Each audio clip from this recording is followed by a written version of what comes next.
Sore hari ini kita akan mencoba belajar dengan konsep yang baru. Tadi kami diskusi siang tadi dengan para ulama, Kiai Saleh masih membersamai hari ini. Saya keluar rumah itu dari jam 4 kurang.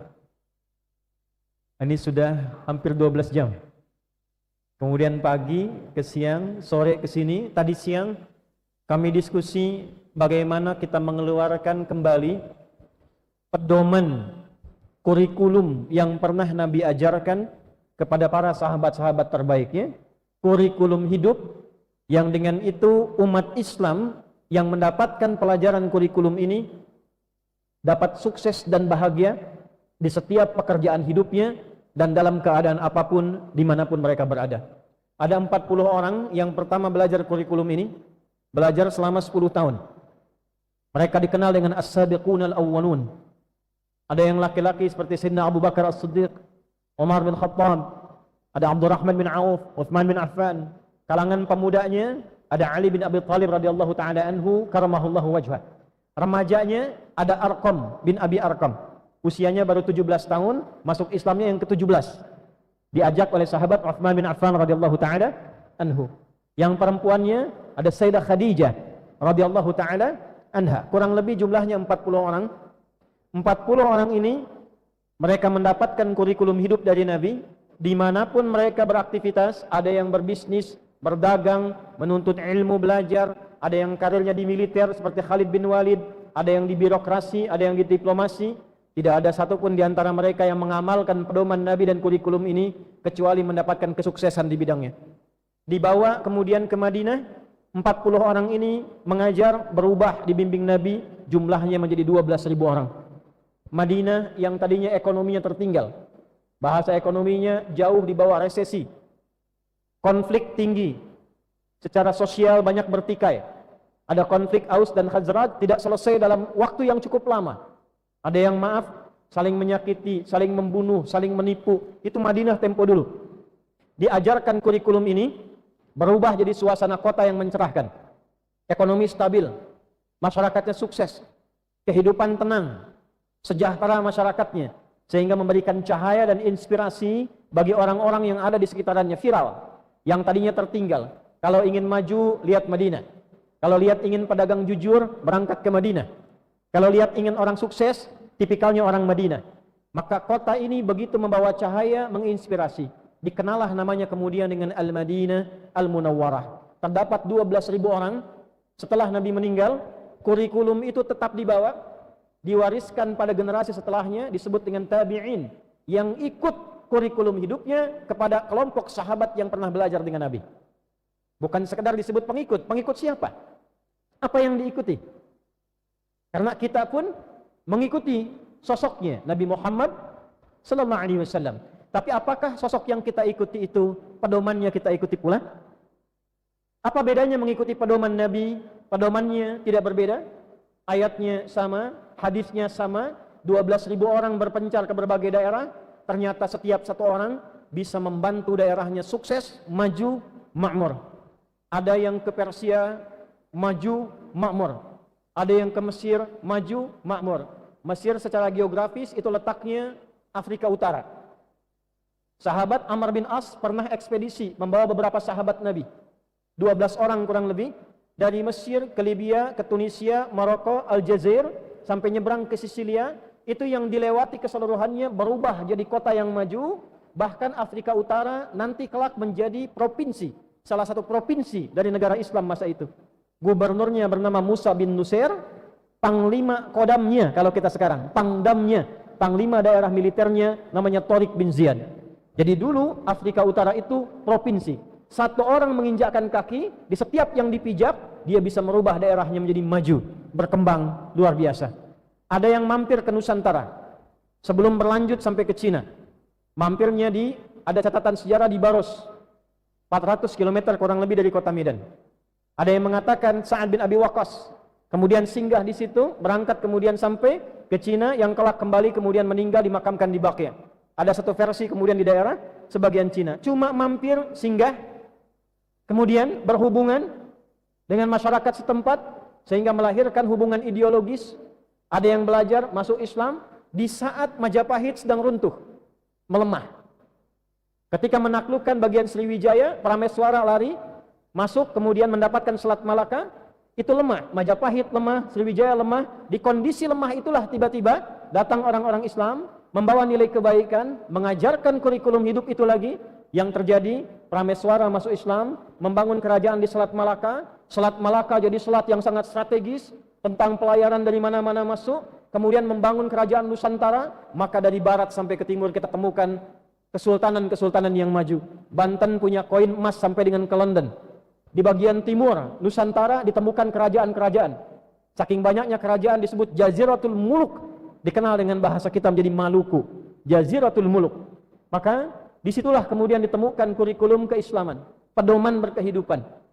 Ketika pedoman itu ditinggalkan, ketika kurikulum itu tidak aktif lagi, maka kita temukan kemunduran-kemunduran. Keemasan-keemasan hanya cerita. Kekuatan-kekuatan dulu hanya kisah. Cerita sebelum tidur bahwa kita pernah punya panglima legendaris namanya Khalid bin Walid. Cerita sebelum tidur bahwa kita pernah punya panglima hebat namanya Tariq bin Ziyad. Cerita sebelum tidur bahwa kita pernah punya ulama-ulama yang sampai top namanya di Eropa. Al-Kindi, Al-Farabi, Ibnu Sina, Al-Batutah, Al-Khawarizmi, dan seterusnya. Semua jadi cerita. Padahal mereka belajar dari kurikulum yang sama, pedoman yang sama. Kalau belajar ilmu, jadi ahli ilmu yang luar biasa. Kalau belajar tentang bisnis, jadi pebisnis yang sukses. Kalau belajar tentang apapun, jadi hebat di bidangnya.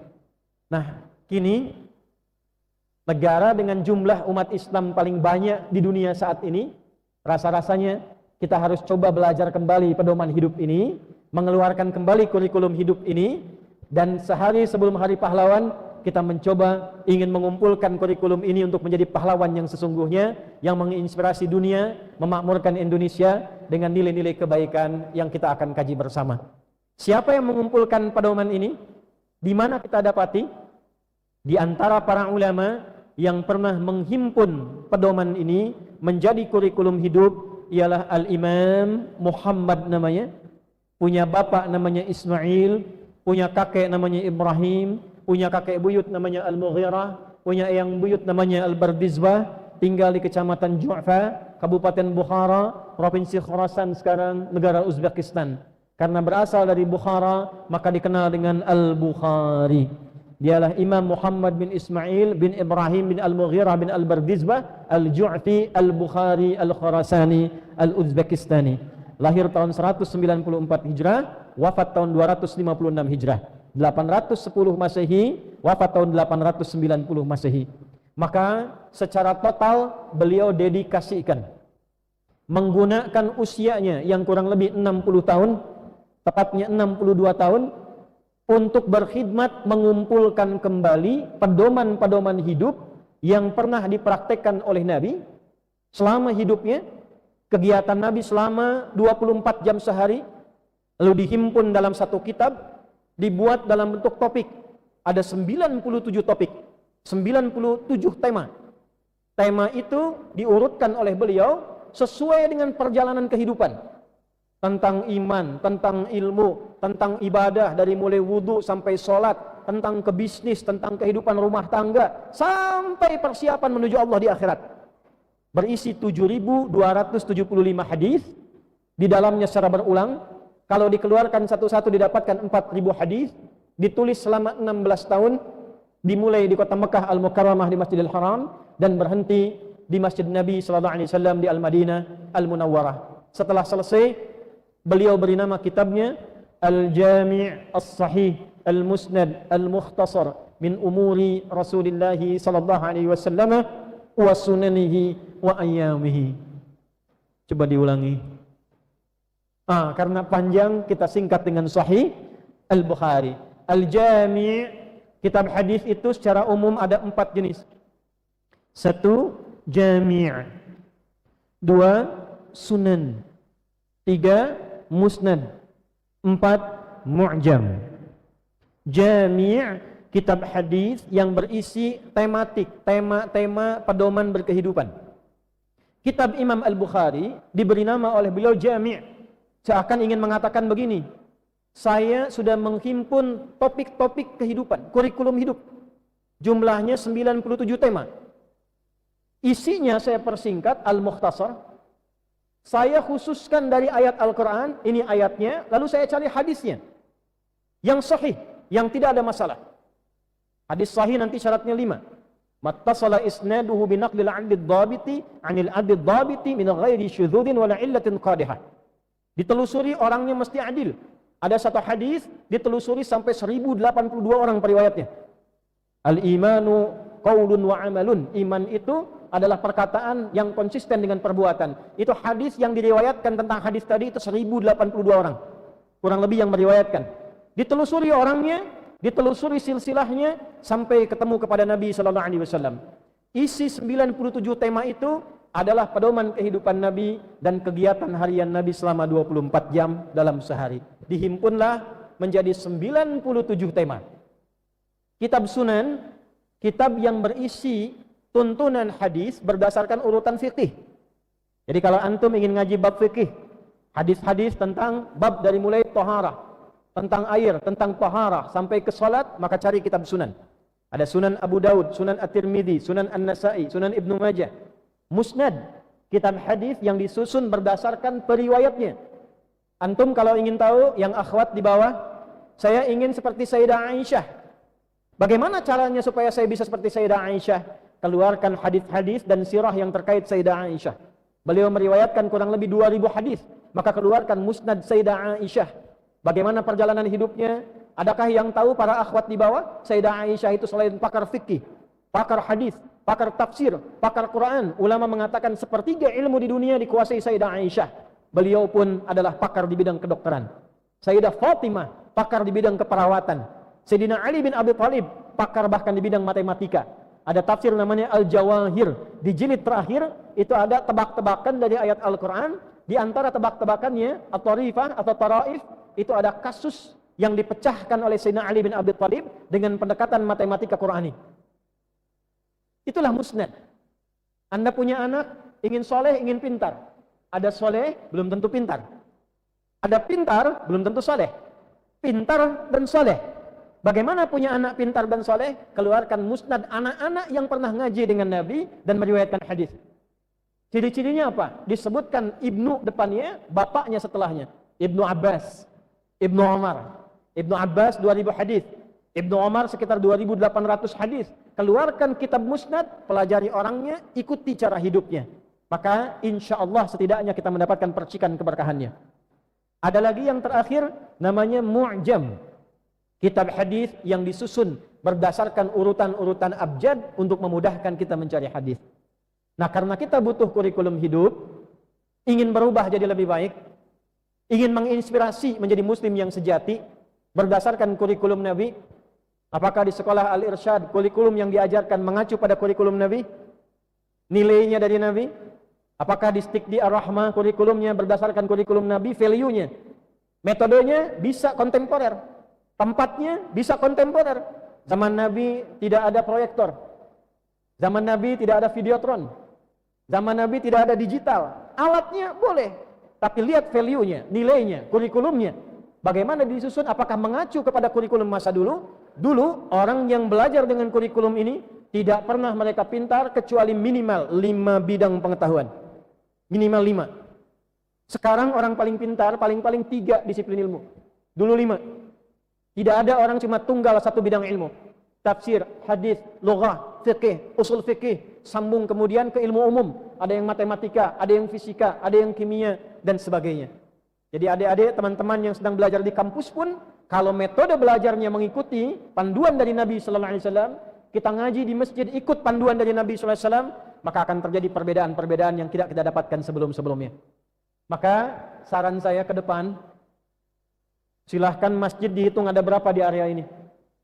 Ada Masjid Al-Irsyad, ada masjid tadi saya lewat Al-Falah, ya, ada masjid yang lainnya lagi. Silahkan bekerja sama. Ami Abdurrahman itu diinventarisir masjidnya, catat satu-satu. Lalu kurikulum yang banyak ini dibagi di setiap masjid, supaya tidak harus sama. Yang ini ngaji bab A, yang B ngaji bab C, yang D ngaji bab D. Nanti berputar semuanya. Lihat apa yang terjadi setelah Anda sebulan mengaji dengan kurikulum itu.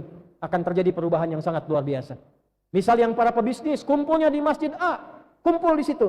Keluarkan ayat-ayat tentang bisnis, hadis-hadis tentang bisnis, orang-orang yang pernah sukses belajar dengan Nabi, bahas semuanya, baru Anda praktekkan berbisnis, berdagang. Lihat apa yang terjadi perubahannya. Untuk itu, hari ini kita akan keluarkan satu pedoman dari Nabi sallallahu alaihi wasallam, insyaallah bersanad. Saya insyaallah sebetulnya sudah menghafal. Cuma untuk menguatkan, kita bawa kitab hari ini supaya kita ngaji bisa pakai kitab. Ini saya ambil dari Syarah Sahih Al-Bukhari, versi yang jarang dikenal, tapi kitabnya istimewa. Biasanya kita ngaji Syarah Sahih Al-Bukhari lewat Fathul Bari. Di Syarah Sahih Al-Bukhari karya Al-Imam Ibnu Hajar Al-Asqalani, Al-Hafidh Ibnu Hajar Al-Asqalani, ada kurang lebih 16 jilid. Nah, ini saya bawakan versi yang unik, namanya Al-Kawakib Ad-Darari fi Syarah Sahih Al-Bukhari karangan Al-Imam Asy-Syaikh Al-Kirmani. Ini 25 jilid. Saya bawa jilid yang kedua. Pembahasannya tentang kitabul ilmi. Karena kita ngaji di majlis ilmu, di tempat yayasan juga ilmu, maka bagaimana kita bisa belajar dari Nabi, cara belajar ilmu yang baik itu seperti apa. Insyaallah di sini ada 75 hadis, dimulai dari hadis yang ke-59 sampai 134. Setelah kitab Bad'ul Wahyi, kitabul iman 57 hadis, baru masuk ke kini kitabul ilmi. Siap insyaallah?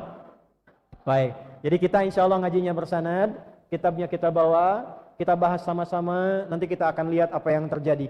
Nanti kalau 75 hadis ini kita pecah, ada bimbingan tentang waktu belajar yang baik. Bukan hanya laki-laki. Nabi itu punya pengajian untuk ibu-ibu. Nah, jadi kalau ibu-ibu ada pengajian ibu-ibu, itu ada sanadnya. Sampai ada harinya. Hari apa yang bagus ngaji untuk ibu-ibu. Ya? Terus gantian di tempat siapa? Di tempat siapa dipilih? Bagaimana desain rumahnya? Itu bisa dibahas. Tentang meningkatkan ingatan. Kan biasanya ada 4 ya. Ini akan muncul yang kelima. 4 ini cepat ingat, lambat lupa. Biasanya nomor 1 ini.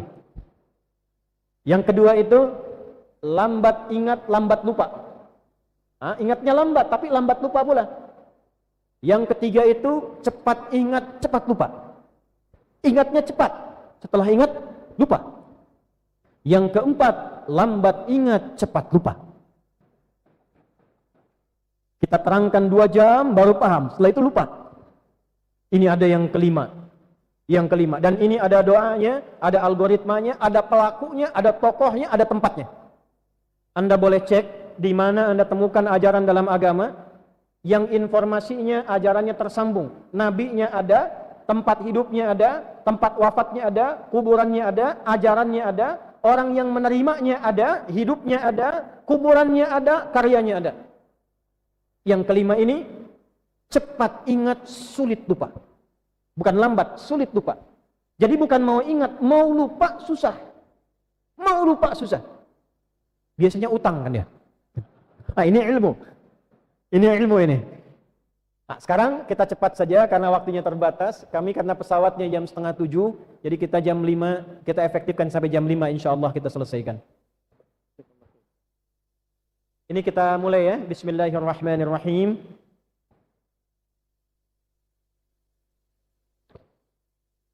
Jilid yang kedua dari kitab Al-Kawakib Ad-Darari karya Syekh Al-Kirmani. Teman-teman sekalian, ini kitabnya. Ya.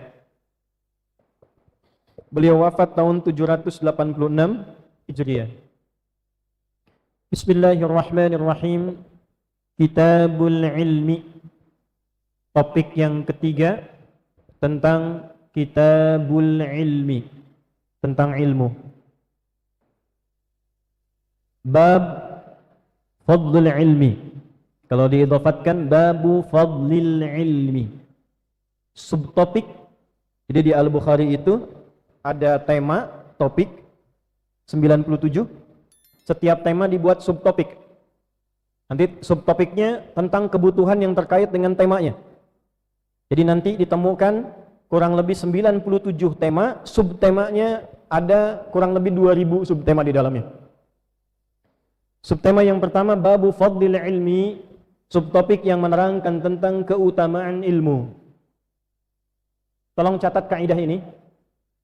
Kenapa Al-Imam Al-Bukhari menampilkan fadlul ilmi sebelum memulai thalabul ilmi? Ada kaidah dari para ulama kita yang terambil baik dari Al-Quran ataupun hadis-hadis Nabi sallallahu alaihi wasallam supaya memberikan semangat dalam mengerjakan sesuatu, maka terbiasalah untuk menceritakan, menyampaikan keutamaan tentang sesuatu itu sebelum dikerjakan. Sama dengan orang tua. Orang tua kalau mau mengajari anaknya sholat, jangan langsung diperintah. Jelaskan dulu keutamaan sholat itu apa, sesuai dengan umur anak itu. Anak kita lihat usia 4 tahun, lihat ayahnya sholat. Abah, kenapa abah sholat? Kenapa harus sholat? Jelaskan keutamaannya, sehingga membuat dia bersemangat untuk mendapatkan keutamaan itu melalui sholat yang dimaksudkan. Jelaskan kalau kita sholat, Allah semakin senang dengan kita, misalnya. Kalau Allah senang, kita akan diberi hadiah apapun yang kita minta, termasuk anakku, kalau engkau minta apapun, kalau sholatnya bagus, Allah akan berikan.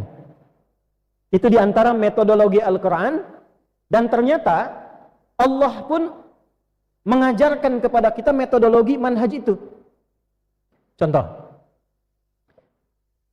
ada yang mau masuk surga? Ada. Yang mau masuk surga Firdaus boleh angkat tangan? Masya Allah. Baik. Apa amalan pertama masuk surga Firdaus itu? Salat? Bukan. Bukan. Baca Quran? Bukan. Amalan pertama masuk surga Firdaus itu salat yang khusyuk. Qad aflahal mu'minun alladzina hum fi salatihim khashi'un. Kalau ada kalimat salat yang khusyuk, berarti ada salat yang kurang khusyuk. Jadi orang yang semakin tinggi khusyuknya, semakin dekat ke surganya. Tapi saya tanya lagi, antum kalau salat karena Allah atau karena ingin masuk surga? Coba, karena Allah atau karena ingin masuk surga? Kalau ikhlas itu karena siapa? Halo, kenapa diam? Kalau ikhlas karena siapa? Allah. Kalau saya sholat karena ingin masuk surga, ikhlas tidak? Tahu dari mana? Nah, ikhlas itu mengerjakan sesuatu karena Allah, karena maunya Allah. Allah pengen hambanya itu sholat supaya masuk surga, dan diminta kita sholat kalian supaya masuk surga, tobat kalian supaya masuk surga, infak kalian supaya masuk surga. Jadi kalau kita pun berinfak karena ingin masuk surga, itu bagian dari ikhlas, karena itu pun bagian dari perintah Allah Subhanahu wa taala. Kalau Allah nggak perintahkan supaya kita termotivasi masuk surga, saya nggak kerjakan. Cuma karena Allah perintahkan, sholat kamu supaya ke surga, saya ingin sholat ya Allah supaya ke surga, itu bagian dari ikhlas. Yang paling menarik, kita akan temukan banyak ayat di dalam Al-Quran yang menampilkan keutamaan amalan untuk motivasi sebelum amalan itu dikerjakan. Contoh, tahu keutamaan amalan istighfar? Istighfar itu kalau dikerjakan, saya sebut satu aja dulu ya, di antara sekian banyaknya. Di antara sekian banyaknya, Allah menyiapkan satu surga seluas langit dan bumi untuk orang yang senang istighfar selama hidupnya. Surganya seluas langit dan bumi. Diterangkan dulu keutamaannya, baru dijelaskan amalnya. Setelah itu dirinci. Dari istighfar itu dia infak. Dari istighfar itu dia nggak senang marah. Dari istighfar itu dia maafkan orang lain. Wasari'u ila maghfiratin min rabbikum wa jannatin 'arduha as-samawati wal ardu u'iddat lil muttaqin. Baru amalnya. Alladzina yunfiquna fis sarai wad dharra wal kadhimina al ghaidha wal 'afina 'anil nas wallahu yuhibbul muhsinin. Kenapa antum tahajud? Kalau nggak ada motivasinya, nggak akan semangat antum tahajud. Kenapa antum datang ke sini untuk ngaji sore ini? Kalau nggak ada motivasinya, nggak ada antum berdesak-desakan datang ke sini. Karena itu, kitabul ilmi, kitab tentang ilmu, tentang belajar, dibuka dengan fadlun keutamaannya untuk memberikan manhaj kepada kita. Kalau ingin belajar apapun, coba keluarkan dulu keutamaan sehingga menjadi motivasi untuk kita semua. Itu poinnya. Jelas sampai sini? Baik. Qala al-muallif al-Imam Bukhari rahimahullahu taala. Yuk kita masuk kepada nasnya. Pertama dari Quran dulu, pelan-pelan ya. Ini mohon maaf sebelum masuk ke ayat saya ingatkan lagi. Pemahaman keduanya lembaga-lembaga yang menyelenggarakan proses pendidikan dan pengetahuan coba membuat program-program yang utama sehingga menarik dan memotivasi siswa untuk mau belajar.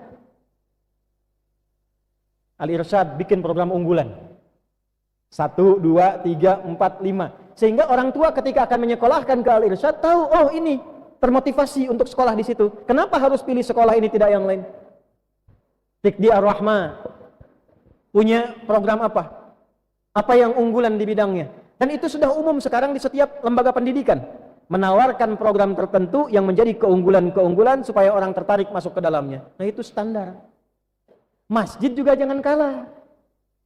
Ketika menyelenggarakan pengajian, antum keluarkan babnya ini, keutamaannya ini, setelah ngaji outputnya ini, amalannya ini, keutamaannya ini. Itulah diantara manhaj yang ditempatkan Imam Al-Bukhari sebelum masuk pada inti bahasan pengajiannya. Bismillahirrahmanirrahim wa qaulillahi ta'ala. Yuk sekarang kita masuk dalil ayat Al-Quran. Apa motivasi yang Allah berikan di dalam Al-Quran bagi para penuntut ilmu baik formal ataupun informal, bagi para penyelenggara ilmu, ustadz, guru, dosen, kiai, habib, lain sebagainya. Kalau dia buka majlis, buka sekolah, di masjid mengajar, antum yang belajar, kira-kira apa yang Allah berikan kepada kita semua saat kita masuk ke wilayah ilmu itu. Wa qaulillahi ta'ala, adapun firman Allah subhanahu wa ta'ala, Anda boleh catat. 1, surah Al-Mujadalah di ayat yang ke-11. Di sini Imam Al-Bukhari mengutip ujungnya, yarfa'illahu alladhina amanu minkum walladhina utul ilma darajat wallahu bima ta'maluna khabir. Saya bacakan dari awal ayat. A'udzubillahi minasyaitonir rajim. Ya ayyuhalladzina amanu idza qila lakum tafassahu fil majalisi fafsahu yafsahillahu lakum wa idza qila lakum inshuzu fanshuzu yarfa'illahu alladhina amanu minkum walladhina utul ilma darajat. Selesai muqaddimahnya, sekarang kita masuk ke isinya. Ini tadi baru muqaddimah ya, sekarang kita masuk ke inti ngaji ini nih. Izin saya agak pelankan suaranya supaya mudah untuk disimak dan didengar. Saya mau berdiri sebentar ya, supaya lebih terlihat. Imam Al-Bukhari memberikan panduan pertama bagi para penuntut ilmu, pengajar ilmu, dan penyelenggara ilmu. Penuntut ilmu kita belajar, pengajar ilmu para ustadz, kiai, ulama, guru, penyelenggara sekolah, kampus. Kalau ingin sukses, kita yang muslim, yang mukmin di 3 sifat itu, maka algoritma pertama rumusnya Al-Quran surah ke-58 Al-Mujadalah di ayat yang ke-11. Sekarang ngajinya kita agak pelan-pelan, kita bahas setiap huruf dan kalimatnya. Ya ayyuhalladzina amanu. Fokus. Hai semua orang-orang yang telah menyatakan dirinya beriman kepada Allah. Bapak Ibu sekalian, teman-teman keluargaku, ayat ilmu dibuka oleh Allah keutamaannya dengan kata iman. Jadi tipikal pelajar beriman itu, dia menuntut ilmu pertama dengan imannya. Itu dulu. Jadi kalau kita ingin sukses belajar, antum ingin sukses di kampus, anak ingin sukses di sekolah, di SD, SMP, SMA, dan seterusnya, antum ingin sukses jadi guru, maka mengajarlah dengan iman. Ingin sukses jadi murid, belajar, ilmunya kuat, paham, maka belajarlah dengan iman. Mengajar pakai iman, belajar pakai iman, sekolah ingin sukses. Bukan hanya mencetak yang pintar. Kalau pintar banyak, tapi apakah pintarnya menjadi berkah atau tidak, itu hal lain. Coba lihat di negeri kita, yang pintar banyak, ahli hukum banyak, ahli ekonomi banyak, banyak pakar ekonomi kita yang bahkan saking pintarnya dipakai di negeri orang. Ilmuwan kita banyak belajar di luar, Tapi betapa banyak ahli hukum yang dihukum. Betapa banyak orang ahli ekonomi yang kemudian terjebak dalam perbuatan yang terlarang. Kalau untuk pintar, itu mudah. Jangankan yang beriman, yang tidak beriman pun bisa pintar. Karena kaidah pintar itu sederhana. Antum mau belajar, bekerja keras untuk belajar, Anda pintar. Tapi apakah kepintaran itu bermanfaat dalam kehidupan? Belum tentu. Maka kaidah pertama, ya ayyuhalladzina amanu, belajarlah, mengajarlah, selenggarakanlah institusi pendidikan dengan iman. Menggunakan ya disebutkan 361 kali dalam Al-Quran. Ya ayyuhalladzina amanu.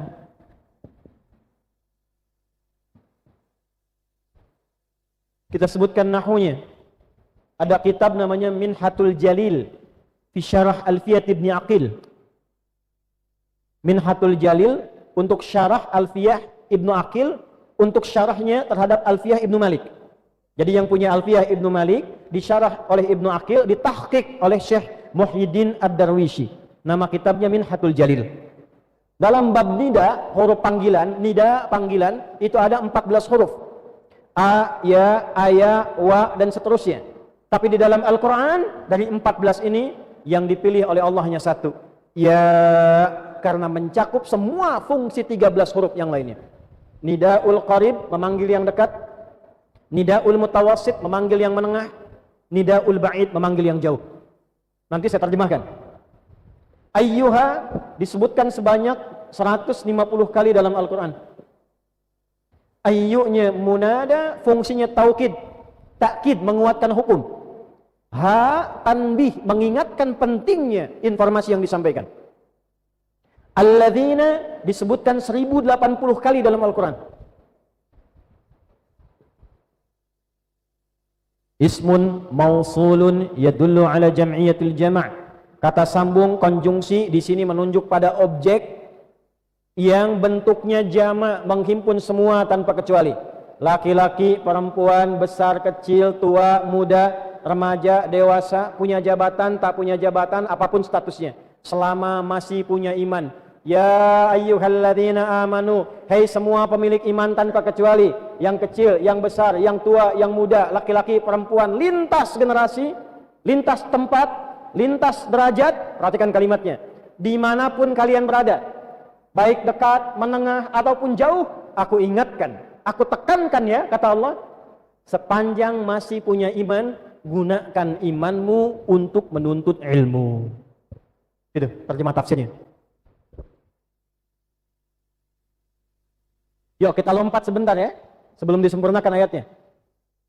Apa bedanya belajar pakai iman dengan tidak pakai iman? Pindah ayatnya. At-Taubah, Al-Bara'ah, surah 9 ayat 122. Jika kita ngaji seperti ini, di kampus belajarnya begini, maka statusnya akan dinaikkan oleh Allah seperti mujahid fi sabilillah, sama dengan yang berjuang di medan juang perang. Kalau meninggal dengan belajar seperti ini, langsung statusnya syahid akhirah. Dimakamkan seperti biasa, dimandikan, dikafani, disolatkan, tapi statusnya syahid. Wa ma kanal mu'minuna liyanfiru kaffah. Tidaklah orang-orang yang punya iman itu menggunakan imannya untuk berjuang secara fisik ke medan perang semua. Falaula nafara min kulli firqatin minhum ta'ifah. Akan aku tawarkan sekarang satu amal yang amalnya senilai dengan berjuang fi sabilillah di medan perang. Apa itu? Hendaklah ada di antara kalian yang memilih ini, lihat tafaqahu fiddin. Ini rumusnya. Perhatikan ya, tafaqquh bukan sekedar ta'allum. Tafaqquh.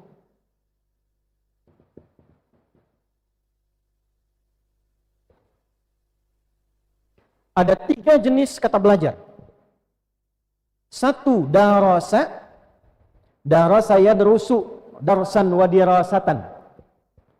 2 ta'allama, ta'allama yata'allamu ta'alluman, fahuwa muta'allim. 3 tafaqqaha yatafaqqahu tafaqquhan. Kalau darasah itu artinya biasanya secara umum belajar yang sifatnya ringan, yang tidak menuntut paham. Pelajarannya ringan. Biasanya anak-anak TK, SD kelas 1, kelas 2. Karena itu tempatnya disebut madrasah. Darasah, gurunya mudarris, karena yang diajarkan yang ringan-ringan. Dulu zaman saya masih muda nih. Baru 41 tahun, ya. Zaman Kiai Soleh, Ustaz Abdurrahman yang lain ini, senior kita. Dulu kalau kita belajar kan SD nggak banyak-banyak. Sedikit, TK banyak bermain. Karena darasah. Ngaji pun tahapnya masih qiraah, ikra, qiraati. Ya, darasah, kharaja wa dakhala. A fata'a kan dulu ramai kan? A fata'a a, ya. Fa fatafa fa, lam doma u lu apa lu, ya. Tapi kan tidak dituntut paham.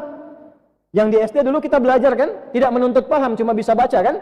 Ini Budi, ini ayah Budi, masih ingat? Ini ibu Budi. Pernah nggak antum cari sampai sekarang? Itu Budi itu siapa? Orang mana dia? Kan tidak dituntut paham ya? Nah, itu darasah namanya. Ini penting saya sampaikan karena sekarang banyak orang berlomba buka sekolah, anak-anak SD dikasih pelajaran banyak sekali. Seakan-akan kalau lulus jadi profesor gitu. Padahal orang itu masih darasah tahapnya, kita tempatkan pada tempatnya. Makanya di Quran panggilannya pun masih bunai. Ya bunayya, ya bunayya, ya bunayya. Nanti naik dikit, mulai SMP, mulai SMA, berubah jadi ta'allama ya ta'allamu, ta'alluman. Mulai mencari ilmunya. Pakai tak menunjukkan kesungguhan, serius dapat ilmunya. Makanya mulai menghitung, mulai menulis, mulai mencatat, mulai kemudian ikut ujian yang agak tinggi. Ada syiddah, ada tantangan yang tidak mudah. Tasydid itu tak mudah. Belajarnya jadi tak mudah. Tapi kalau belajar pakai iman, levelnya langsung naik ke yang 3. Tafaqquha. Dari faqaha pakai tak di depannya, ujungnya tasydid. Faqaha artinya paham. Tuh.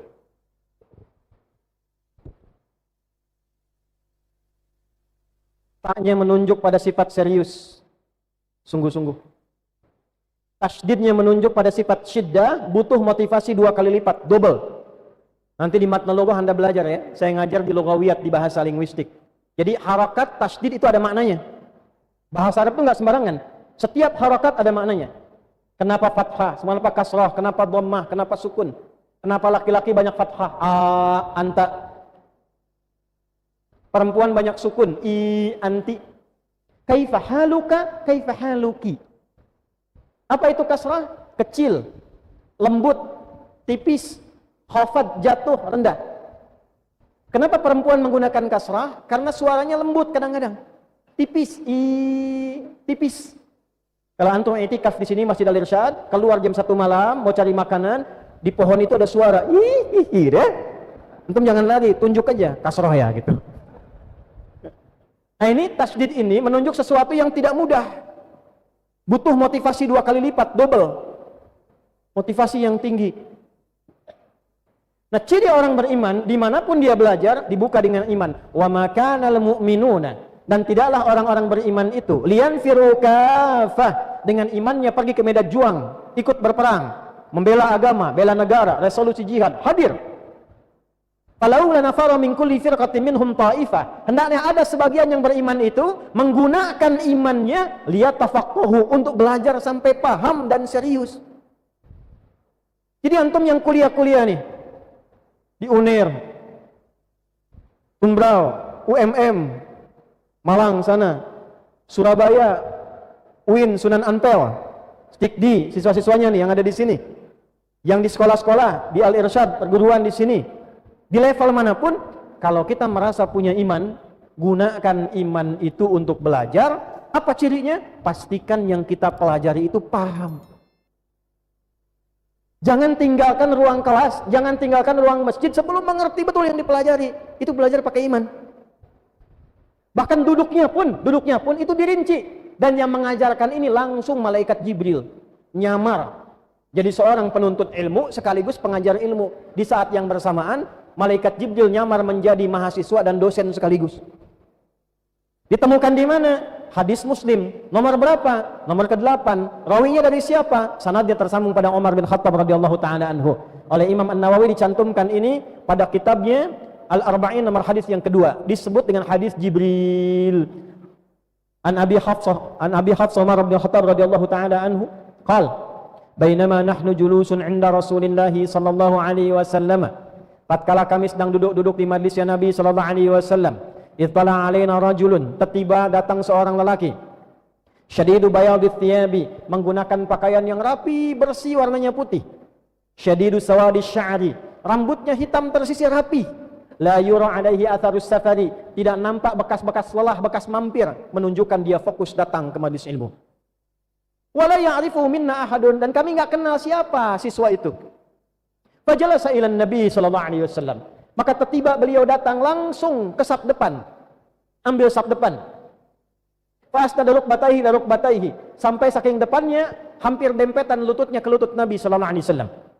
Wa wada'at kaffaihi ala fakhidaihi, dan meletakkan tangannya di atas pahanya secara sempurna, sikap sempurna untuk belajar. Lihat, belajar pakai iman. Penampilan bagus. Bayangkan ada kiai, ada ustadz datang cuma pakai kaos, peci miring gitu. Kan kita prihatin ya. Nah, murid juga sama, pakaian antum itu menunjukkan kesungguhan antum. Antum datang pakai kaos, antum datang dengan kemeja, cara belajarnya akan beda. Tapi jangan disifati demikian juga pada umumnya, tidak. Ya, ini menunjukkan pakaian itu menunjukkan kesungguhan untuk cara kita belajar. 2, datang rapi penampilan, ini poinnya. Tidak kelihatan bekas-bekas mampir, fokus ke tujuan. Jadi belajar itu bukan untuk nyambi. Ketemuan yuk, di mana? Itu Masjid Al-Irsyad, ada mie ayam enak situ. Sambil ngaji. Jadi targetnya mie ayam. Ngaji sambil kacang hijau. Itu fokus. Duduk saf depan. Antum nih, mahasiswa-mahasiswa ke kampus, cari saf pertama depan. Ibu saya itu kalau ngantar ke sekolah saf depan. Saf depan. Kenapa? Paling jelas. Suara guru jelas terdengar. Tahan ngantuk. Mau ngantuk guru. Mau bikin status dosen depan. Di belakang cenderung santai walaupun tidak salah, tapi saf depan itu saf yang paling utama. Bangun keakraban dengan guru tapi tetap bersikap sopan. Sikap sempurna, siap belajar, saf depan. Jadi bukan duduk di kelas bangku deretan belakang. Di dalam kelas penuh dengan obrolan. Absen titip teman, mau ujian pinjam catatan. Muncullah sistem SKS, sistem kebut sejam kadang-kadang. Maka ilmunya pun setelah ujian saja bertahan semalam, setelah itu nggak ada lagi. Saya di Tripoli, itu pernah dapat pengaduan dari siswa Afrika.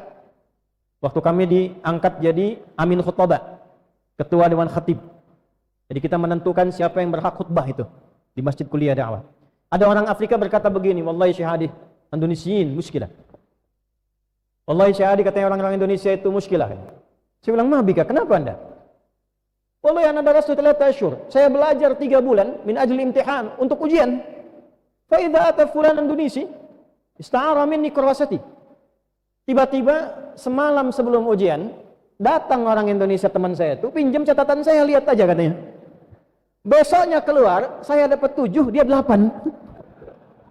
Saya dalam hati belum tahu dia sistem kebut semalam itu SKS. Tapi ilmunya yang 7 ini melekat pada dirinya, yang 8 tadi hanya semalam selesai sampai di situ. Itu musibahnya. Ahli ilmu banyak, ahli hukum banyak, tapi tidak dipakai penegakan hukum itu dengan baik, dengan ilmunya. Kenapa? Karena belajarnya sampai ke ijazah saja. Belajarnya sampai ke ujian saja. Belajar pakai iman tidak begitu. Saf terdepan kalau masih bisa dapat. Awas, bukan sodok-sodok orang dari belakang supaya ke depan, tidak, nanti kita dapatkan adabnya. Saf yang paling mungkin dapat di depan, fokus untuk belajar, siapkan sampai paham, tidak keluar dari ruangan sampai kita memastikan paham apa yang dipelajari. Sifat iman. Saya tanya sama antum, dari sekian orang yang belajar, dari sekian guru yang mengajar, berapa guru yang memastikan anak didiknya paham sebelum keluar ruang kelas? Ada enggak di sekolah gurunya mengecek dulu paham tidak, paham tidak, paham tidak? Coba jelaskan lagi. Pendidikan seperti ini dipraktekannya di Eropa. Di Eropa jadi standar. Mengambil warisan Andalusia. Andalusia itu kurikulumnya dari kurikulum yang didapatkan dari nilai keislaman, paham? Coba di Eropa, belajar sesuatu, muridnya harus presentasi sampai mengerti menjelaskan. Belajar teori A, jelaskan. Belajar teori B, jelaskan. Jadi bukan hanya diajarkan, dikonfirmasi penjelasan guru pada murid untuk menjelaskan kembali sampai betul-betul paham. Ayo, yang ada kampus, sekolah, guru-gurunya pernah di briefing, di training dengan metode ini enggak? Ini metode iman. Muridnya sebelum keluar pernah memastikan enggak saya paham nih sebelum keluar kelas. Kalau ada murid-murid yang nilainya kelihatan bagus tapi amalnya tidak bagus, jangan salahkan murid dulu. Boleh jadi metodologinya belum dikeluarkan petunjuk yang benarnya. Tuh. Baru setelah paham, waliyunziru qaumahum idza raja'u ilaihim la'allahum yahdharun. Baru silahkan share. Ajarkan masyarakat di kampung, bagi di rumah, amalkan ilmunya. Pastikan dulu ini. Ini Dr. Sobih, ini anak-anak yang barusan diwisuda itu, pastikan paham dulu. Jangan sampai mimpin masjid berfatwa, tapi ketika ditanya tak paham masalah. Persoalan. Jelas ya? Awas, hati-hati ya, hati-hati nih. Terutama di bidang-bidang disiplin ilmu yang memang butuh pemahaman yang utuh. Kedokteran. Awas tuh, awas, kedokteran. Pastikan paham, karena nanti hubungannya dengan resiko tinggi. Kalau tak paham, hanya nunggu titip pesan, bahaya. Itu yang terjadi. Alih-alih mengobati dengan obat yang mudah, yang benar, tiba-tiba bisa kerjasama dengan farmasi. Bagaimana cara yang tadi opnam di opnam? Bagaimana caranya yang obatnya harusnya murah bisa obat mahal? Dosa itu. Yang seharusnya lahiran normal harus sesar. Dosa itu. Sama. Para ustadz juga begitu. Kalau ngajarnya nggak pakai iman, masalah. Dan pertaruhannya besar. Semacam kami nih, kiai, para ustadz, ngajarnya tidak menggunakan iman, tapi menggunakan perangkat dunia. Kata Nabi, la yashtamu raihatal jannah, tidak akan mencium bau surga. Itu bahkan diletakkan bab itu oleh Hadratus Syekh Muhammad Hashim bin Asy'ari dalam kitabnya Adabul Alim wal Muta'allim. Dicantumkan hadis itu, riwayat Imam At-Tirmidzi. Dan akan tiba masanya. Tadi saya cerita di satu tempat barusan saat wisuda, sekarang ada orang yang mengajar pun dilihat berapa honornya. Tebalkah amplopnya? Kalau tebal ini sahih. Kalau tipis ini dhaif. Tipis tapi banyak, sahih li ghairihi. Ini masalah. Nah, ini yang pertama nih, ya. Oleh karena itu babul iman diletakkan oleh Imam Al-Bukhari sebelum Kitabul Ilmi. Kitabul Iman, Kitabul Ilmi. Dan yang pertama dikonfirmasi oleh Allah, seseorang yang berhasil belajarnya bukan ilmunya dulu, imannya dulu. Oleh karena itu, perhatikan kalimatnya, yarfa'illahu alladhina amanu minkum walladhina utul ilma darajat. Yang pertama diangkat oleh Allah ketika belajar pakai iman, maka yang diangkat oleh Allah derajat imannya terlebih dahulu. Apa yang dimaksud derajat iman ini? Dijadikan proses belajarnya karena iman sebagai amal soleh. Apa itu amal soleh? Amal baik. Apa itu amal baik? Amal soleh. Amal soleh itu amal yang dikerjakan karena iman. Singkatnya begitu. Amal yang dikerjakan karena iman. Namanya amal sah. Ada amal baik tapi dikerjakan tidak karena iman, maka tidak disebut amal soleh. Itu amal saja. Ada amal yang dikerjakan karena nafsu, itu namanya amal salah. Nah, ada tiga jadi ya. Amal saja, amal salah, amal soleh. Amal saja contohnya di mana? Quran surah, kita ambil misalnya Al-Furqan ayat 23. Wa qadimna ila ma 'amilu min 'amalin faja'alnahu haba'an manthura. Ada seorang suka beramal sosial di zaman Nabi. Nyumbang sembako, ngasih bantuan, perbaikan jalan dan sebagainya. Tapi dia belum beriman. Sayyidah Aisyah tanya pada Nabi sallallahu alaihi wasallam, "Ya Rasulullah, bagaimana status dia di akhirat, karena dia ini orang baik. Dia sering bantu, beramal sosial, tapi belum beriman. Maka turunlah ayat tadi. Wa qadimna ila ma 'amilu min 'amal. Solehnya enggak ada. Kalau ada orang non-iman, non-Islam, beramal sosial, beramal baik, bukan karena imannya, tapi karena status dunianya. Bukan karena iman, tapi karena status dunianya. Maka dengan keadilanku, aku balas amal kebaikan itu saat di dunia. Karena dia berbuat baik di dunia, bukan karena imannya, maka dibalasnya pun di dunia. Adil tidak? Adil. Maka namanya disanjung, orang senang dengan dia, pekerjaannya lancar, terbuka karirnya. Wa qadimna ila ma 'amilu min amalin, solehnya enggak ada. Tetap amal baik tapi tidak soleh. Di akhirat bagaimana? Faja'alnahu haba'an mansura. Maka di akhirat berlaku hukum akhirat. Ada enggak imannya? Kalau tak ada, jadi debu berterbangan. Kenapa debunya terbang? Supaya tak bisa ditimbang. Sebab kalau debunya tak terbang, berarti ada nilai timbangannya, masih ada amalnya. Maka berterbangan. Amal dikerjakan karena nafsu. Sholat bagus tidak? Halo? Sholat bagus tidak? Tapi sholatnya karena pencitraan. Mau takbir nunggu kamera dulu nih. Misal Jumatan pengumuman, saya mau nyumbang Pak untuk masjid ini renovasi. Ya tidak banyak sih, 1 miliar saja. Tapi tolong sebutkan nama saya Pak. Kalau bisa dibikin spanduk dari Sabang sampai Merauke. Ria. Maka turun ayat fawailul lil musallin alladzina hum an salatihim sahun alladzina hum yuraun. Celaka orang salat. Salat yang bagaimana yang celaka? Enggak semua orang salat celaka. Yang lalai dalam salatnya, kenapa lalai? Karena pencitraan. Ingin dilihat makhluk, disebut riya, ingin dilihat Allah disebut ihsan. Jelas?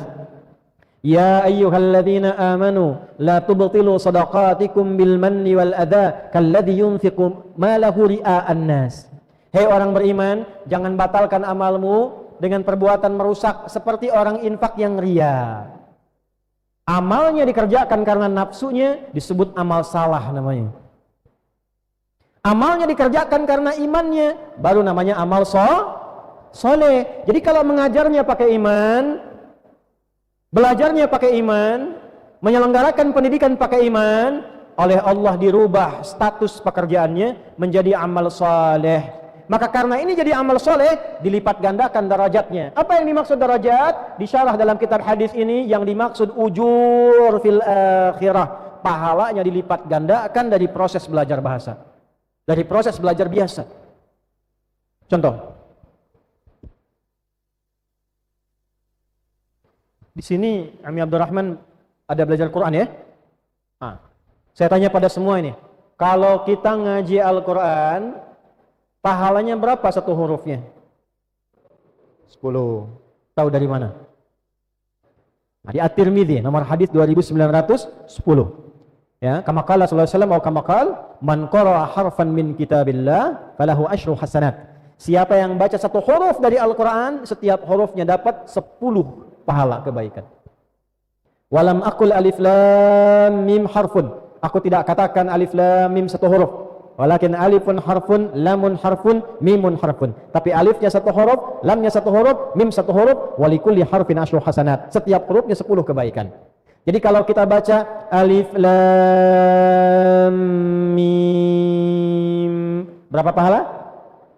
30. Berapa huruf? 3. Belum tentu. Belum tentu. Bagi yang berhitung, diberi sesuai hitungan. Bagi yang tak berhitung, diberi tanpa hitungan. Ya, di ilmu bahasa itu ada 7 tingkatan ilmu. 1 matnul lughah, 2 nahwu, 3 saraf, 4 ma'ni, 5 bayan, 6 badi', 7 arud. Ilmu yang ke-7 arud itu menyampaikan apa yang diucapkan, itu yang dihitung. Apa yang diucapkan itu yang dihitung, bukan yang ditulis yang dihitung. Ya kan? Alif lam mim berapa huruf? Alif lam mim. Ini huruf apa?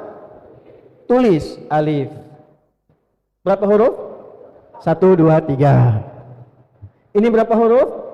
Lam, ya, satu huruf lam, 1, 2, 3. Ini huruf apa? Mim, 1, 2, 3. Berapa huruf? Belum tentu, karena alifun ininya apa? Hamzah, alif, ini hamzah, tulis ha, mim, zal, ta. Semakin tak pernah berhitung, semakin diberikan tanpa hitungan. Dari mana rumus itu? Di Al-Baqarah ayat berapa? 261. Ketika menghitung pahala infak 1 sampai 700, Allah tutup di akhirnya. Allah akan memberi tanpa hitungan bagi siapa yang tak berhitung. Mathalul ladzina yunfiquna amwalahum fi sabilillah. Siapa yang mau berdonasi, berinfak karena Allah, di jalan Allah, kamathali habbatin, seperti memberi, menumbuhkan satu benih.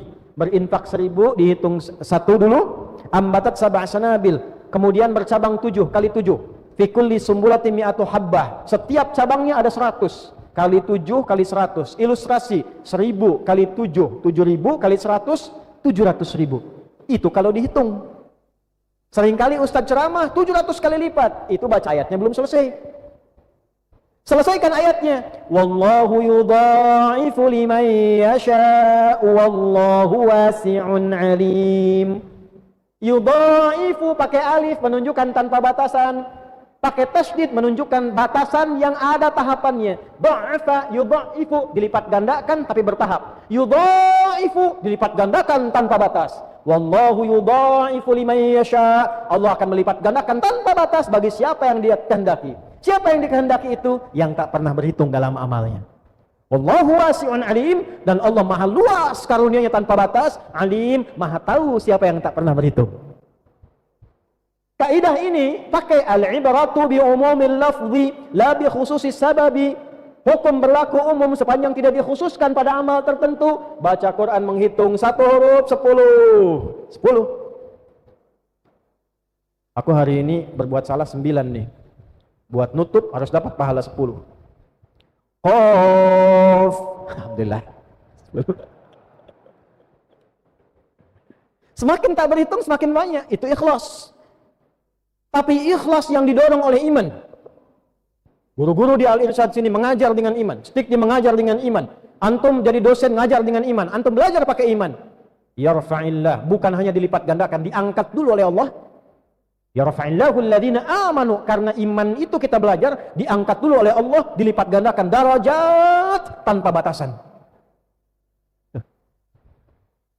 Berapa di antara kita yang selama ini belajar pakai iman?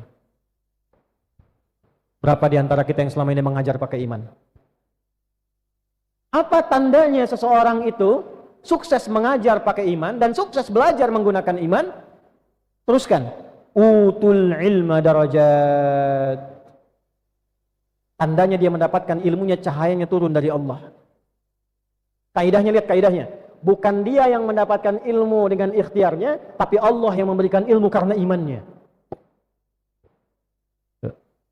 Bukan dia yang mendapatkan ilmu karena ikhtiarnya, tapi Allah yang memberikan ilmu karena imannya. Banyak orang yang tidak beriman belajar pintar banyak. Di Cina banyak yang pintar belum beriman. Di Amerika banyak, di Indonesia banyak. Dan kita hargai, kita hormati. Tapi ada yang lebih indah dibandingkan itu. Ada orang yang belajar menggunakan iman, dia berikhtiar dengan dirinya, dan Allah berikan karena imannya itu anugerah ilmu kepadanya. Diberi. Al-ilmu nurun dalam bahasa Arab. Ilmu itu cahaya. Bukan nurun dalam bahasa Indonesia, ilmunya menurun. Jadi cahaya. Ketika jadi cahaya, imannya sampai dengan ilmu itu ke tubuhnya. Sampai ke kolbu, memancar ke mata. Maka mata dibimbing dengan imannya. Bagaimana mata berilmu untuk memandang?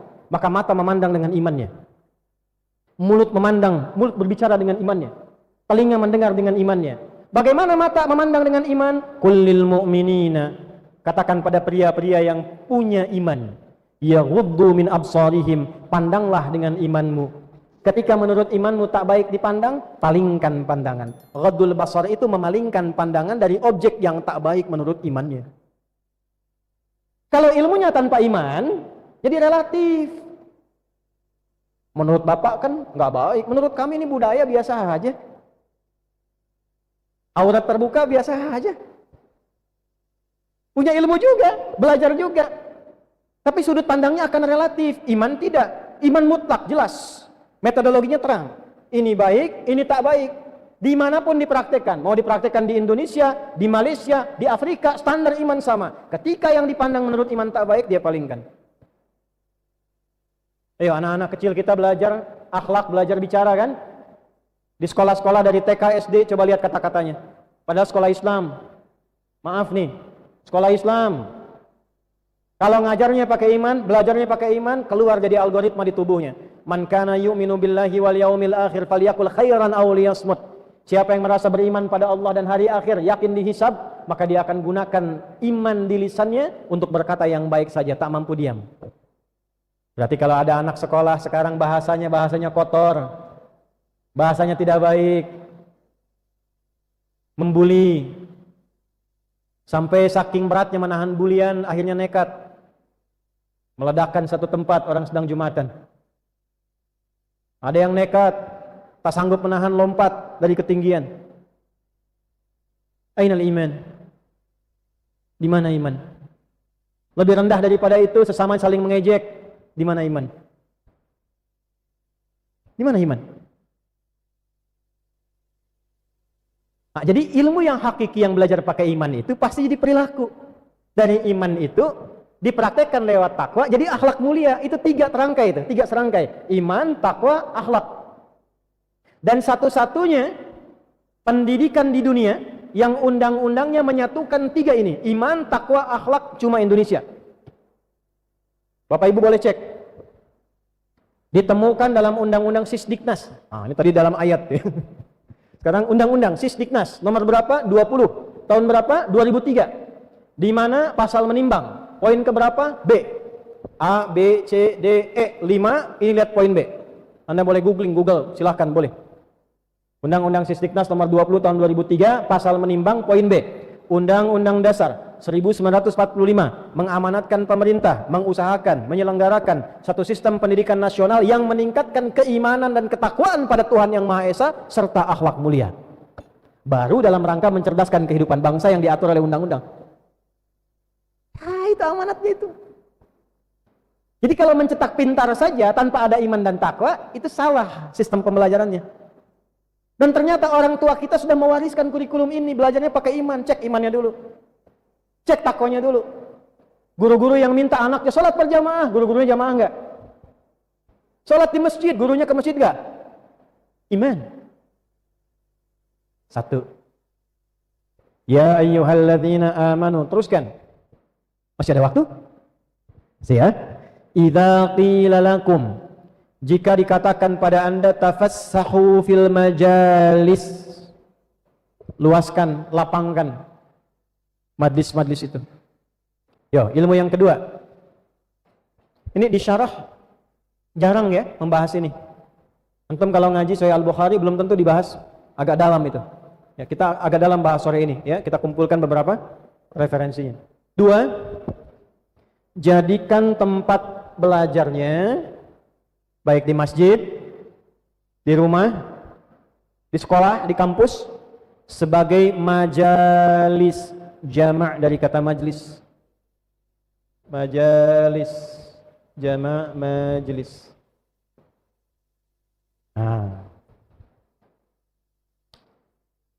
Kita sering namai majlis ta'lim al-hikmah, majlis ta'lim al-munawwar, majlis ta'lim al-irsyad, majlis. Jamaknya majalis. Apa itu majlis? Tempat. Apa itu tempat? Majlis. Majlis itu dari kata jalasa, lawannya qa'ada. Kita cek di ilmu shorof ya. Jalasa yajlisu, jalsan wa jilsatan, hayahnya atau marwahnya wa jalsatan. Orangnya jalis, tempatnya majlis. Qa'ada yaq'udu, qa'dan wa qi'datan wa qa'datan wa qu'udan, fahuwa qa'idun wa dzaka maq'udun, maq'ad tempatnya. Ada qa'ada, ada jalasa. Qa'ada berpindah dari posisi tinggi ke rendah. Saya berdiri begini, tinggi. Lalu saya duduk rendah. Di dalam bahasa Arab disebut qa'ada, tafaddal qu'ud, silahkan pindah duduk ke tempat yang lebih rendah. Ada orang sholat tak mampu berdiri, duduk dia, maka disifati duduknya dengan qu'ud, bukan julus. An-Nisa ayat 103, فَإِذَا قَضَيْتُمُ الصَّلَاةَ فَاذْكُرُوا اللَّهَ قِيَامًا وَقُعُودًا. Qiyam wa qu'ud, bukan qiyam wa julus, qu'ud. Ali Imran 191. Inna fi khalqis samawati wal ardi wa ikhtilafil laili wan nahar la ayatin li ulil albab alladzina yadhkuruna Allaha qiyaman wa qu'udan wa ala junubihim qu'ud. Lawannya julus, berpindah dari yang rendah ke tinggi. Ya dah Kiai Saleh, saya minta pindah ke kursi dari karpet. Ya Syekh Saleh, tafadhali ijlis, silahkan duduk. Ijlis, pindah dari posisi rendah ke tinggi. Tempatnya disebut majlis. Tempat menuntut ilmu disebut majlis. Kenapa disebut majlis? Karena di tempat itulah yang akan memindahkan derajat kita dari rendah ke tinggi. Apa yang diangkat rendah ke tinggi itu dua. Satu, iman untuk beramal soleh. Yang kedua, ilmu untuk mengisi iman itu. Jadi jangan sampai orang belajar ke majlis, imannya tidak terangkat, ilmunya tidak tumbuh. Antum beri nama majlis, tapi ketika antum ngaji tidak menambah iman.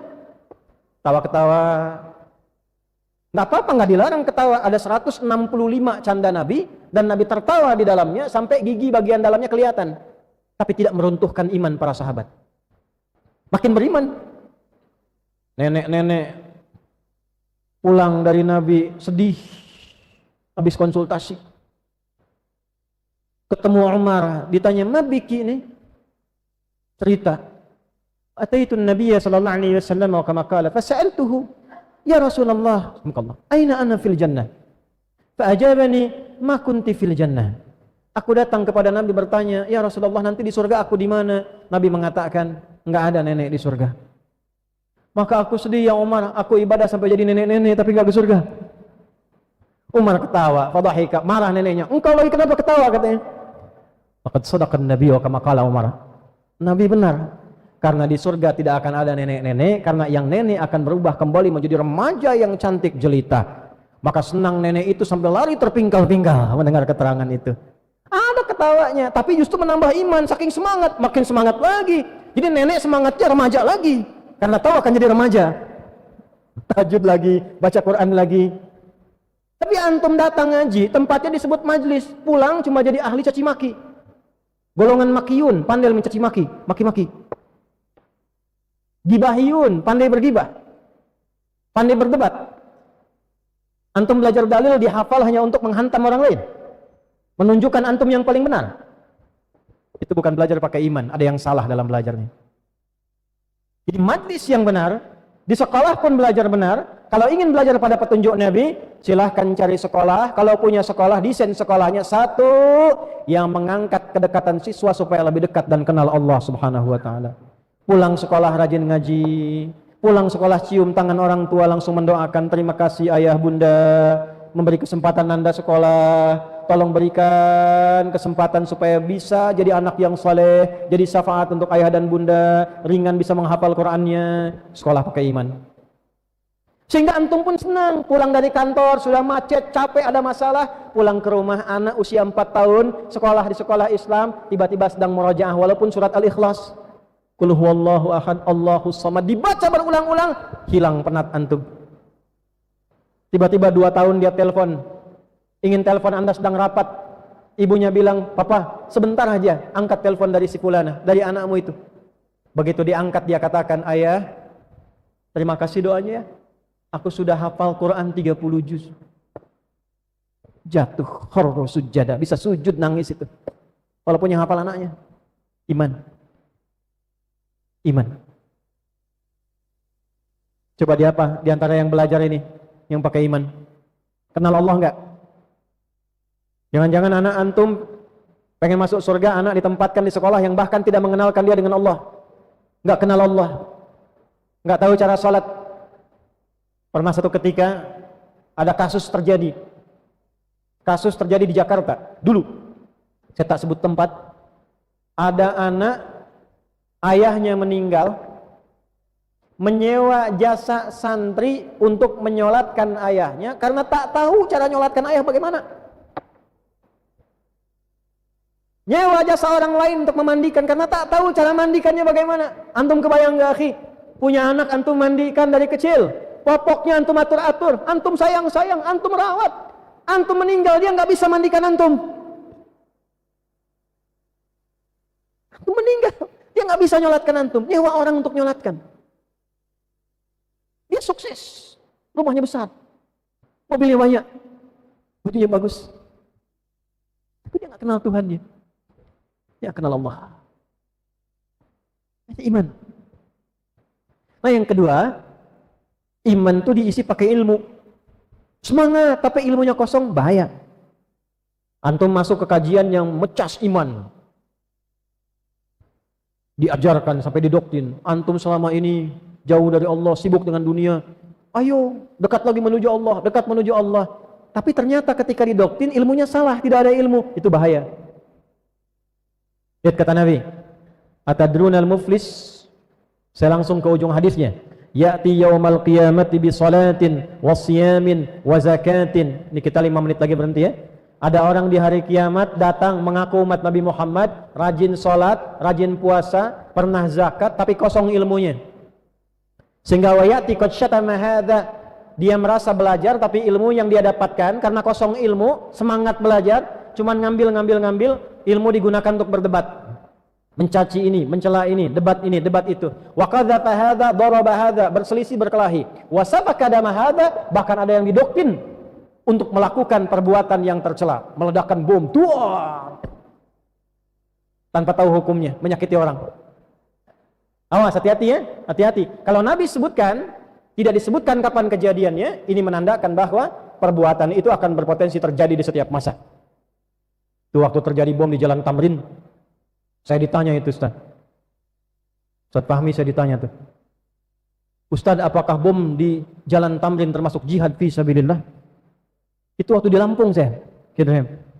Saya bilang, Mas, sependek pengetahuan saya, jihad fi sabilillah itu jihad di jalan Allah, bukan di Jalan Tamrin. Nah, oleh karena itu ilmu penting. Nah, nanti belajar ilmu itu ada gambarannya lagi. Dari mana ilmu yang benar? Taunya ilmu itu benar. Apakah setelah diperdebatkan, diuji, status hadisnya sahih? Bagaimana caranya? Maka dalam ayat yang kedua, nanti di surah Thaha ayat 114, dimulai dengan doa dulu, dibuka dengan sanad. Apa doanya? Ini sekaligus saya ijazahkan dari kitab ini. Quran surah Thaha ayat 114. Ijazahnya kita ambil dari Imam Al-Bukhari saja ya. Nanti Anda boleh ikuti saat masuk ke doanya. Qala al-muallif rahimahullahu taala, berkata Imam Al-Bukhari, semoga Allah rahmati dan tambahkan rahmat pada beliau, wa qaulihi azza wa jalla, dan selanjutnya firman Allah Subhanahu wa taala. Ini pembukanya. Kalau mau belajar, usahakan baca ini. Anak-anak di sekolah, masuk SD, bahkan TK, SMP, SMA, kalau mau belajar baca doa ini dulu. Ini doa yang oleh ibu kami, ibu saya pribadi, itu diajarkan langsung di lisan ibu. Dari sejak kecil. Sejak kecil. Dipastikan, diperdengarkan, ibu harus dengar. Ya. Rabbi zidni ilma. Rabbi zidni ilma. Quran surah Thaha ayat 114. Singkat, padat, tapi tolong bacanya pakai iman. Ini poinnya. Bacanya pakai apa? Iman, bukan cuma di lisan. Teruskan ke sini. Rabbi zidni ilma. Ya Allah, tambahkan padaku pengetahuan. Bagaimana buktinya seseorang ini baca doa ini pakai iman? Nanti dalilnya sebagai penutup, buka di Al-Baqarah di ujung ayat 282. Al-Baqarah ayat 282. Lihat ujung ayatnya. Wattaqullah wa yu'allimukumullah. Tingkatkan takwamu kepada Allah, maka engkau akan ditambahkan pengajaran langsung dari Allah Subhanahu wa taala. Jadi ada orang dengar sampai selesai belum paham. Ada orang ditunjukkan satu kalimat sudah paham ini arahnya kemana. Dibacakan satu kata sudah hafal ini arahnya akan kemana. Bagaimana caranya? Belajarnya pakai iman, diisinya pakai takwa. Apa amalan takwa menguatkan iman sebagai gambaran dari doa ini? Jadi kalau Anda baca doa ini, Rabbi zidni ilman sebelum belajar, sebelum baca doa ini, amalkan amalan berikut. Satu, saya cepat ya. Saya berikan satu amalan dulu ya. Karena waktunya terbatas. Satu, sholat. Apa? Sholat. Utamakan, terutama sholat malam. Ya, talibul ilmi, penuntut ilmu yang baik, pengajar ilmu. Kalau guru-guru, dosen-dosen, ustadz-ustadz, kiai ingin berkah ilmunya, ingin sampai ke hati, ke jiwa, jangan tinggalkan sholat malam. Maksudnya berupaya semaksimal kita. Walaupun 2 rakaat, upayakan. Nanti kalau sudah terbentuk, ada satu getaran tersendiri dalam hati. Begitu antum baca Rabbi zidni ilma, selesai tahajud, itu akan aktif cahaya doa itu langsung membimbing ke bagian otak kita itu. Makanya para ulama dulu saat sedang belajar, setelah tahajud mereka langsung nyambung untuk belajar. Dan riset menunjukkan orang-orang yang belajar di waktu setelah tahajud itu waktu-waktu yang paling efektif untuk mencerna dan mendapatkan pemahaman yang terbaik. Tuh, nyambung. Setelah itu baru masuk kepada hadis yang pertama. Karena sekarang sudah jam 5 ya, hadis yang belum sempat kita bahas, tapi bab yang pertama sudah kita sampaikan. Insya Allah ada 75 hadis. Jadi kalau saya setahun sekali ke sini, insya Allah 75 tahun. Khair insya Allah ya. Jadi sementara kesimpulannya begini, kita saling mendoakan untuk mulai merubah diri kita menjadi lebih baik. Kalau negerinya ingin baik, keluarganya harus baik. Kalau keluarganya mau baik, kitanya mesti baik. Ya, caranya 3, 1, berupaya meningkatkan iman kita pada Allah. Dengan cara meningkatkan amal saleh. Mulai hari ini, tolong kita berusaha saling mendoakan. Salatnya tambah dengan yang sunnah, baca Quran kita hidupkan. 2, belajar dengan rutin dengan baik, sesuai dengan kadar kebutuhan. Tidak harus semua dipelajari. Mulai hari ini yang pedagang, pebisnis, yang punya toko, punya kebun dan sebagainya, coba usulkan pengajian ke masjid-masjid. Kami minta pengajian bab tentang dagang. Tolong pengurus masjid minta ayat-ayatnya apa saja, hadisnya apa saja, carikan ustadz yang bisa menjelaskan pada kami bagaimana cara dagang yang baik. Yang ketiga, tolong cari tempat-tempat majlis-majlis. Kalaupun ada, tolong sekolah-sekolah yang punya sekolah, punya kampus, jadikan sekolahnya, majlisnya, tempatnya sebagai tempat yang bisa mengangkat derajat siswa dan guru-guru pengelolanya lebih dekat dengan Allah dan bermanfaat ilmunya di hadapan Allah Subhanahu wa taala. Walaupun singkat dan padat, mudah-mudahan berkah, diridhai oleh Allah Subhanahu wa taala. Bismillahirrahmanirrahim. Assalamualaikum warahmatullahi wabarakatuh. Alhamdulillah, kita telah selesai mendengarkan ceramah yang luar biasa dari Ustaz Adi Hidayat. Semoga apa yang kita dengar hari ini bisa menjadi cahaya dalam hidup kita, membawa kita menuju kesuksesan dunia dan akhirat, serta menambah keimanan dan ketakwaan kita kepada Allah Subhanahu wa Ta'ala. Ustaz Adi Hidayat dengan jelas menjelaskan tentang kurikulum hidup yang diajarkan oleh Nabi Muhammad sallallahu alaihi wasallam kepada para sahabatnya. Kurikulum ini bukan hanya sekedar pelajaran agama, tetapi pedoman hidup yang telah terbukti mampu membawa kesuksesan dalam segala aspek kehidupan, baik itu dalam bidang bisnis, pendidikan, politik, militer, dan bahkan kehidupan sosial.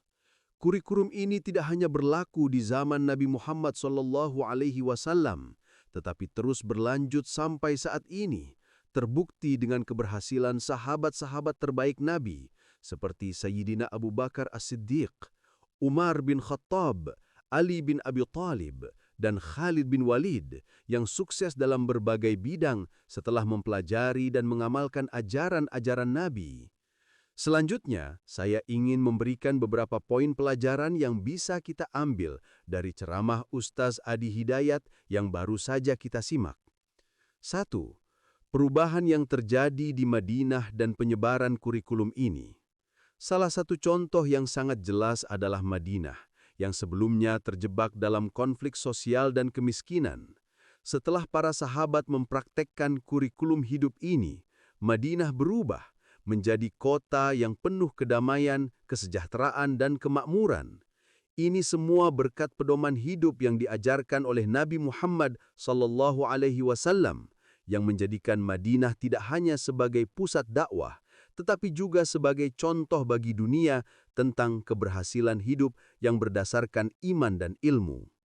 Kurikulum hidup ini terus diwariskan oleh para sahabat kepada generasi setelahnya, yang dikenal dengan sebutan tabi'in. Mereka menyebarkan ajaran Nabi ke berbagai wilayah, seperti Mesir, Persia, Afrika Utara, dan bahkan Nusantara. Setiap orang yang mempelajari dan mengamalkan kurikulum hidup ini berhasil membawa perubahan besar bagi daerah mereka. Misalnya, Mesir yang dulunya terbelakang menjadi negara yang maju setelah penerapan ajaran Islam. Bahkan wilayah-wilayah seperti Cina dan Nusantara juga mendapat pengaruh besar dari ajaran ini yang mengubah kehidupan sosial dan ekonomi mereka menjadi lebih baik. Namun, seperti yang disampaikan oleh Ustaz Adi Hidayat, meskipun Indonesia adalah negara dengan jumlah umat Islam terbesar di dunia, kurikulum hidup Nabi Muhammad SAW sudah mulai terlupakan. Banyak dari kita yang menjalani kehidupan tanpa mengacu pada pedoman hidup yang diajarkan Nabi. Akibatnya, kita melihat adanya kemunduran di berbagai bidang kehidupan, baik itu dalam pendidikan, ekonomi, maupun sosial. Oleh karena itu, Ustaz mengajak kita semua untuk kembali menghidupkan kurikulum hidup Nabi Muhammad SAW dalam kehidupan kita. Tidak hanya dalam beribadah, tetapi juga dalam berbisnis, berpendidikan, berkarya, dan berinteraksi dengan sesama. Ustaz juga mengingatkan kita untuk belajar dengan iman, karena hanya dengan imanlah ilmu yang kita pelajari akan memberikan manfaat yang hakiki. Ilmu yang diperoleh dengan niat yang tulus dan ikhlas karena Allah Subhanahu wa Ta'ala akan membawa keberkahan dalam hidup kita. Untuk itu, marilah kita belajar seperti yang diajarkan oleh Nabi Muhammad SAW dengan keikhlasan dan ketulusan hati, serta menjalankan setiap ilmu dengan penuh tanggung jawab. Dengan begitu, kita akan merasakan keberkahan dalam setiap langkah yang kita ambil. Dan yang terakhir, keempat, menjaga konsistensi dalam belajar dan beramal ilmu yang kita pelajari. Ustadz juga menekankan pentingnya konsistensi dalam belajar dan mengamalkan ilmu yang kita pelajari. Setiap ilmu yang kita peroleh tidak hanya untuk menambah wawasan atau sekedar menambah pengetahuan, tetapi untuk mengubah hidup kita menjadi lebih baik dan bermanfaat bagi orang lain. Oleh karena itu, marilah kita menjadikan ilmu sebagai alat untuk mendekatkan diri kepada Allah Subhanahu wa Ta'ala dengan selalu berusaha menjaga konsistensi dalam beribadah dan beramal. Baik, itulah beberapa poin pembelajaran yang bisa kita ambil dan kita amalkan. Semoga kita semua bisa paham dan bisa mengamalkannya dalam keseharian kita, terutama dalam menimba ilmu. Sebelum mengakhiri video ini, saya ingin mengajak teman-teman semua untuk berpartisipasi aktif dalam menyebarkan ilmu yang telah kita dengar hari ini. Like, share, dan subscribe channel ini untuk terus mendapatkan konten-konten bermanfaat lainnya. Bagikan video ini kepada teman-teman, keluarga, dan siapa saja yang membutuhkan motivasi untuk kembali kepada pedoman hidup Nabi Muhammad SAW. Setiap kali Anda menyebarkan kebaikan, itu akan menjadi amal jariah yang pahalanya terus mengalir. Selain itu, marilah kita semua mendoakan Ustadz Adi Hidayat di kolom komentar. Semoga Allah Subhanahu wa Ta'ala senantiasa memberikan kesehatan, keberkahan, dan umurnya panjang dalam dakwah yang beliau jalankan. Semoga setiap ilmu yang beliau sampaikan menjadi amal jariah yang terus mengalir pahalanya. Dan semoga beliau selalu diberikan petunjuk dan kemudahan dalam setiap langkah dakwahnya. Amin. Sebagai penutupan, mari kita berdoa agar setiap amalan yang telah kita dengar dan pelajari hari ini dapat bermanfaat dalam kehidupan kita. Semoga kita diberikan kemudahan dalam mengamalkan ilmu, kesabaran dalam menghadapi ujian hidup, dan petunjuk dari Allah Subhanahu wa Ta'ala dalam setiap langkah yang kita ambil. Semoga kita semua dapat menjadi pribadi yang lebih baik, lebih dekat kepada Allah Subhanahu wa Ta'ala, dan selalu istiqomah dalam menjalankan ajarannya. Terima kasih sudah menonton sampai akhir. Sampai jumpa di video selanjutnya. Wassalamualaikum warahmatullahi wabarakatuh.